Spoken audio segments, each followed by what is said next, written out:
Quando você pensa em Deus, como que você imagina Ele? O que vem na sua mente? Você olha para Ele como um refúgio ou alguém que pune? Aquele que só está esperando um erro aí, um vacilo seu para dar uma chapuletada aí. Você sabia que a forma que você enxerga Deus interfere de uma forma positiva ou negativa a sua fé, a sua caminhada com o Senhor? E hoje nós vamos falar sobre carrasco ou refúgio seguro. Nós vamos identificar a voz que te acusa. Porque muitas vezes a gente acha assim que aquilo que está nos acusando é Deus punindo. E vou te mostrar aqui que não é. Fica comigo que esse vídeo vai trazer um alerta aí e muitas vezes desmentir aquilo que por tantos anos você acreditou e por isso vivia numa posição de condenado, que não tinha mais jeito para você, não tinha mais volta. Vamos lá então? Gente, tem pessoas que oram pedindo perdão, por exemplo, só que ela continua vivendo como se tivesse condenado. Então aquele perdão é todo dia, perdoa, perdoa, Senhor, olha como eu tô, olha a minha situação, e ela vive aquele peso, aquelas correntes nela, né? Ela pode até levantar as mãos na igreja, só que por dentro ela tem medo de Deus. Tem medo de errar, medo de decepcionar, medo de ser abandonada. Então, como se Deus estivesse observando a cada passo, esperando o momento da punição. Né? E talvez você nunca falou isso em voz alta, né? Só que lá no fundo você enxerga Deus dessa forma, como um carrasco e não como um pai. Às vezes você acha que ele está irritado com você, que já perdeu a paciência, que se afastou por causa das suas falhas, que falou, para mim já deu, não quero mais papo com essa filha ou esse filho aí que já deu, né? Gente, só que existe uma voz, é a voz da acusação, né? Essa voz da acusação, ela não traz restauração. Ela te coloca lá no chão, de uma forma horrível, onde você não aguenta mais, você tá sufocado, vive triste, cansado, como um fracassado, achando que não tem mais jeito para você. Então, existe uma grande diferença entre convicção e condenação. Convicção é a voz do Espírito Santo te mostrando, né? Olha, isso não tá legal, isso precisa ser removido da sua vida. Por quê? Para te aproximar de Deus. Mas já a voz da condenação, ela mostra o erro para nos afastar. Tá entendendo a diferença? Então, comece a identificar isso. Como que você está vivendo? Você está vivendo com aquela voz que traz uma convicção do seu erro para gerar uma transformação, uma aproximação de Deus, ou aquela voz que fala, escancar o erro, fica martelando o tempo todo aí na sua mente, mas para gerar um distanciamento na sua vida, né? Para afastar você do Senhor. Então, às vezes tem uma voz que fala assim, filho, isso precisa mudar. Já outra voz diz assim, você nunca vai mudar. Como tem outra voz que diz assim, ó, filho, eu te amo tanto, por isso não dá para você continuar desse jeito. Já outra voz diz assim, você nasceu desse jeito para dar errado, né? Aí muita gente está vivendo escrava dessa segunda voz. Você vê a diferença? Então, quando você começar a identificar isso, você já vai vir aquele alerta. Opa, quem tá aqui falando é a voz da acusação, é o inimigo. Que você não continue aceitando isso na sua vida, tá? Muitas vezes você erra e imediatamente já vem aquele pensamento. Ih, Deus ficou decepcionado comigo. Puxa, eu estraguei tudo, né? Eu não sou digno, ou Deus deve amar mais os outros do que a mim. Só que olha o que diz a Bíblia, lá em Romanos 8:1. Agora, pois, já não há nenhuma condenação para aqueles que estão em Cristo, tá? Então, se você está em Cristo Jesus, não tem mais condenação para sua vida. O que está acontecendo aí, gente, quando a gente aceita Jesus, a gente não está livre de tudo, liberto, nada, não. É a nossa busca por Ele, leitura da palavra, oração, jejum, né? Esse relacionamento profundo com Ele que vai me limpando, vai restaurando, né? Vai consertando, vai parando, vai lapidando. E é um passo de cada vez. O que não dá é domesticar o pecado e achar que tá tudo certo. Olha, eu amo Deus, né? Eu até faço isso, mas tudo de uma forma superficial, com máscaras, né? E não acontece transformação. Não é dessa forma. O Senhor nos chamou para haver o quê? Uma transformação de dentro para fora. Se não tiver isso, então por que Ele está nos chamando? Não faz sentido, entendeu? Gente, tem coisas que eu falo assim, que nós precisamos também nos confrontar. A gente às vezes pega mais pesado com as pessoas de fora do que com a gente. E a guerra interna aqui é violenta. Então, às vezes, fala assim, o meu maior inimigo é o diabo. Ele é o nosso inimigo. Mas, às vezes, tem essas guerras internas que tá nos destruindo. Sempre fazendo com que a gente vacile, com que a gente perca. Por quê? São guerras que a gente não enfrenta da forma correta. Né? Então, são vícios que ficam há anos ali. Eu já aceitei Jesus, mas eu continuo naquele vício. Gente, isso, eu falo assim que há um processo para tudo na nossa vida. Mas o que não dá, você fala assim, Deus me ama, Ele sabe que eu sou desse jeito, que eu não vou conseguir, então Ele me aceita assim. Ele aceita você, mas a partir daquele momento que você aceitou Ele, não tem como você ficar do mesmo jeito. A gente precisa entender essa diferença, porque senão a gente vai viver num conto que não existe. Né? O evangelho é um evangelho de transformação. Se você pega lá, Adão vai desde de Gênesis, Apocalipse, a transformação na vida das pessoas.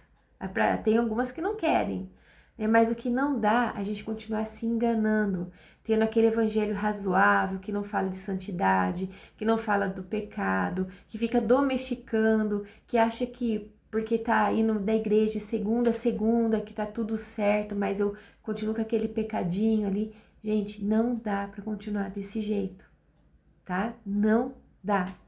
Isso é muito sério, a gente precisa, que nem eu falei, a gente pega pesado com as pessoas, né? Nas redes sociais a gente fala, todo mundo fala mal, enche a boca para falar das pessoas, das fraquezas, do que elas deram mancadas às vezes, mas a gente não confronta nós mesmos. Isso tá errado, tá? É por isso que a gente tem o Espírito Santo conosco, né? Como eu disse, ele não vai vir apontar o dedo, mas ele vai falar, olha, isso precisa ser mudado na sua vida. E se eu não corresponder, não há mudança, tá? Então, a Bíblia, ela não diz que não existe correção, tá? Mas ela diz que não existe condenação. Há uma diferença. Então, Deus corrige sim filhos, tá? Só que o acusador, ele condena pessoas para mantê-las presas na culpa, para não haver essa profundidade, esse relacionamento com o Senhor. Porque o que Satanás quer é invalidar tudo que Jesus fez naquela cruz por nós e que a gente acredite nisso. É isso que ele quer. Tá? Você não precisa vacilar, não precisa encher você de pecado. Basta manter você distante do Senhor. Tá? Então, o acusador, ele sempre quer distorcer a imagem de Deus. A gente vê assim, por exemplo, quando eu falei no primeiro vídeo aqui, que eu falei do pai biológico, né? Muitas vezes não representou o Deus, o pai Deus, né? O Deus verdadeiro, o Abba, pai. E aí a pessoa acabou tendo uma imagem distorcida. Começa a perceber, essa palavra pai tá tão, aos poucos sendo eliminadas aqui na nossa vida, na nossa geração. A gente já vê que, por exemplo, na carteira, no RG, já não precisa vir mais acompanhado a filiação pai, por exemplo, colocar o nome do pai ali. Né? Se a pessoa quiser, não precisa colocar. Por quê? Né? Você vê que nas escolas antigamente tinha comemoração do Dia dos Pais, hoje já não tem mais, agora é da família, né? Tem o das mães, mas aí às vezes cai da família. Gente, se a gente entendesse o significado dessa palavra pai, né? Se você não teve essa oportunidade, seu pai não representou muito bem aí com você, eu quero te dizer algo, peça para o Senhor revelar isso ao seu coração, porque isso vai mudar tudo na sua vida, tá? Desde o Éden, Satanás ele trabalha para fazer o ser humano desconfiar do coração de Deus. Olha a dúvida que ele lançou para Eva. Será que é isso mesmo? Né? Então ele fez com que a Eva entendesse que Deus estava escondendo algo dela e ela caiu. Né? Então ele faz a mesma coisa hoje, né? Só que não de uma outra forma, né? Então ele começa a fazer com que as pessoas acreditem que Deus quer destruí-las. Que Deus não se importa, que Deus abandona. Então ele fica sempre remetendo Deus à figura biológica aqui, né? Dos erros dos pais. Então se seu pai biológico errou, Deus é pior do que ele. Só que assim, como eu disse, né? Deus, ele não é a cópia do seu pai. Deus é o modelo original de paternidade. Se alguém falhou aí, não foi Deus. tá? E talvez sem perceber, né, você criou essa imagem baseada, por exemplo, nas suas dores, na rejeição que você viveu, nas pessoas que te machucaram, ou até na forma que você foi tratado dentro da religião. Aí talvez você cresceu ouvindo assim, Deus vai te castigar, Deus tá bravo com você. Gente, eu já ouvi muito isso, Deus tá bravo com você. Eu falei, puxa vida, né? Você nunca será o suficiente. Então hoje, quando você erra, né, você não corre mais para Deus, você vai fazer o quê? Se esconder dele. Olha para você ver a estratégia do inimigo contra nós, né? Se ele consegue roubar essa imagem do Senhor, a imagem correta de Deus na nossa vida, ele já conseguiu tudo que ele precisava, tá? Mas quando a gente começa a acreditar nessas mentiras, é porque nós não descobrimos ainda que Deus, ele é refúgio. Então Deus, ele não tem o prazer de te ver caído. Não, ele não tem. Tá? Tem pessoas que acreditam que Deus ama humilhar as pessoas, né? Quem falha. Né? Só que o coração do pai na parábola do filho pródigo mostra uma coisa totalmente diferente. Então, o filho, ele errou, ele desperdiçou tudo, se afastou, né? Só que quando ele voltou, ele decidiu voltar para casa, o pai não ficou esperando com pedras nas mãos ou com uma lista cheia de acusação contra o filho. Ele correu ao encontro do filho, né? Então, isso quebra a lógica da acusação. Entenda isso, o inimigo está acusando isso, usando isso para te manter preso, que Deus não se importa com você, que ele vai te destruir. Isso tem que ser destruído, essa mentira tem que ser destruída aí dentro de você, tá? Porque o acusador, ele diz assim, ó, você precisa pagar pelo que você fez, tá? Só que o pai diz, volta para casa. Às vezes a gente tá assistindo televisão, gente, a gente vê alguma coisa acontecendo, a gente fala assim, mereceu, né? Ou na rua mesmo, com pessoas a gente conhece, também, né, quem mandou escolher nisso, escolher essa vida, quem mandou vacilar, por isso tá nessa situação, e tipo, tá, mas ninguém sabe que a pessoa tá sofrendo, mas Cidiane, a pessoa errou, gente, quando a gente tem o coração do pai, independente do erro, a gente ainda sente compaixão, não pena, da pessoa, compaixão. Compaixão, ela te leva a fazer algo. A pena só faz você olhar com aquele olhar de abandono para a pessoa, de ai, coitadinho, sabe? E não faz nada. Então, que você tenha um coração cheio de compaixão pelas pessoas, tá? Porque um dia você talvez estava no estado até pior que aquela pessoa, mas Deus sentiu compaixão de você e por isso te resgatou. É muito triste quando você vê cristãos, pessoas que representam Jesus, soldados de Cristo, sal e luz desse mundo, são cheios de pedras para jogar no adúltero, no traidor, no assassino, e seja quem for. Quando o Senhor pede para a gente imitar o que Jesus fez, ele não olhava a ficha criminal daquelas pessoas, tanto é que quando ele foi crucificado, um preso, um ladrão, falou assim, Senhor, olha aqui, né? O Senhor falou, então você vai entrar comigo hoje mesmo você estará no paraíso. Então, assim, quem entrou no céu ali com Jesus não foi um sacerdote, um religioso, um pastor, seja quem for, né? Mas foi um assaltante, um bandido, né? Não sei mais o que ele fez lá, mas essa pessoa se arrependeu. A redenção, gente, para o Senhor é algo magnífico. Então, antes de você encher a sua boca para falar de alguém, né? Para falar isso mesmo merece, ouvir pensamentos, né? Cuidado, porque o seu coração não está alinhado com o que o Senhor quer para você. Que o nosso coração ele tem que estar alinhado não no formato deste mundo, mas sim com o que o Senhor tem para nossa vida, com o coração dele. Que ele possa olhar para você e para mim e falar a mesma coisa que ele falou de Davi, olha, o coração dele é igual ao meu. O coração de Davi é segundo o meu coração aí, ó. Então, quando a gente tem esse espaço, a gente dá esse espaço, tem esse entendimento, gente, não tem como ficar da mesma forma, né? Então, o filho pródigo, quando ele voltou pro pai, ele começou a vir, né? Ele preparou até um discurso, né? Da culpa, né? Só que o pai já interrompeu isso com o quê? Com um abraço, gente, tá? Porque Deus, eu falo assim que o amor de Deus é maior do que a nossa pior fase, no momento que nós estamos vivendo. Então, muitas pessoas estão cansadas espiritualmente, sabe por quê? Não porque estão longe de Deus, mas porque tentam se relacionar com Ele por medo, né? Por causa do medo. Então elas vivem tentando merecer o amor de Deus, né? Tentando compensar os erros, tentando provar que tem valor. Já viu cristãos fazendo isso, né? Filhos fazendo isso, né? Mas, gente, relacionamento baseado com medo vai gerar uma exaustão. Em 1 João 4,18 diz assim, ó, no amor não há medo, antes o perfeito amor lança fora o medo. Né? Deus, ele não quer filhos paralisados pelo terror espiritual, tá? Mas ele quer filhos que são transformados pelo amor. Então, quem entende o amor de Deus não usa isso como desculpa para pecar, tá? E usa isso como força para gerar o quê? Uma mudança. Então você precisa identificar qual voz está guiando a sua vida, tá? Quando você cai, por exemplo, vou te dar algumas dicas aqui. A voz que você escuta, ela te aproxima de Deus ou te afasta? Quando você falha, você sente vontade de correr para Deus ou se esconder? Porque isso revela muito qual é a voz que você está ouvindo, qual a voz que está governando você.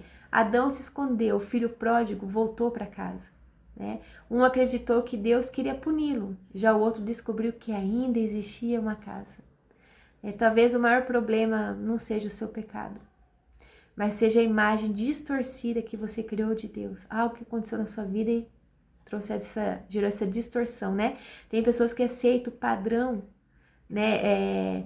De que Deus entende isso, né? Que Deus perdoa, Deus restaura, né? Ela entende isso, só que funciona só para os outros. Quando é para ela, ela não consegue viver isso, né? Ela nunca acreditou que Deus poderia restaurá-la, mas sim restaura outras pessoas. Já viu milagres, ela viu pessoas contando testemunhos, mas quando é para ela, não, para mim não tem jeito. Por quê? Porque ela está acreditando na voz do inimigo, tá?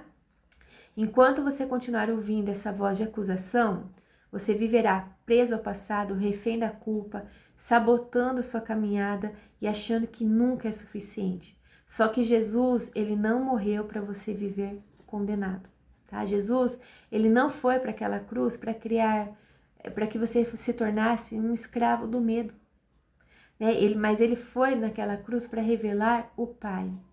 O Pai que corrige, por exemplo, tá, gente? O Pai que confronta, que transforma, mas também acolhe, né? Ele cura, restaura, ele nos chama pelo nome. Então, olha, em João 3,17 diz assim, porque Deus não enviou o seu Filho ao mundo para condenar o mundo, mas para que o mundo fosse salvo por ele. Tá? Então, se Jesus não veio para condenar, então por que você vive como um condenado? Vamos mudar isso hoje, tá? E eu quero te chamar para fazer algo, hoje ainda, tá? Primeira coisa, pare de fugir de Deus quando você errar. Corra para Ele, não faça o que Adão fez, né, se escondendo, mas seja o filho pródigo que corre para o Pai. Lembre que você tem uma casa, você tem um Pai que te ama, tá? Pare de alimentar pensamentos de condenação. Eu sou culpado, eu mereço isso, eu tenho que arcar agora com as consequências. Pare de chamar de voz de Deus aquilo que está destruindo a sua identidade, tá? Toda vez que você se afasta da presença do Senhor, você está impedindo de que Ele faça algo na sua vida, impedindo uma cura, uma transformação, uma restauração, né? Não ache mais que você merece algo, não é questão de mérito aqui. A graça nos alcançou. Ela alcança, independente da situação que eu estou vivendo hoje, né? E talvez hoje você esteja tentando o quê? Correr para longe, né? Só que Deus, ele não é um carrasco. Ele não é essa pessoa, essa imagem que você construiu, onde você tem que fugir dele. Ou tem que ser que nem um robozinho ali com ele, não, tá? Ele ainda é um refúgio, um lugar seguro. Tá? Eu falei, não, acho que foi no primeiro vídeo, eu falei assim, olha, começa hoje a chamar Deus de Pai, Abba Pai. Começa hoje também aqui, durante todo esse assunto que nós falamos, a olhar Ele como o seu refúgio. Peça para Ele te ajudar nessa caminhada, né? A ultrapassar essas barreiras, ou tiver que quebrar algo, às vezes a gente cria murinhos de proteção, né? A gente precisa criar com Deus, não, murinhos de proteção, não. Só que para estar com Ele, eu preciso quebrar essa muralha que muitas vezes eu construí para me proteger, achando que estava tudo certinho, que estava fazendo certo, mas você não precisa. O Senhor é o teu escudo, Ele é o teu protetor, tá bom? E é isso, gente. Que esse assunto de hoje, ele traga em você uma mudança, tá? Que a partir de hoje você comece a identificar qual é a voz, ó, que tá falando com você. A voz da condenação ou o Espírito Santo para gerar uma transformação, tá? Deus abençoe muito a sua vida. Até o próximo.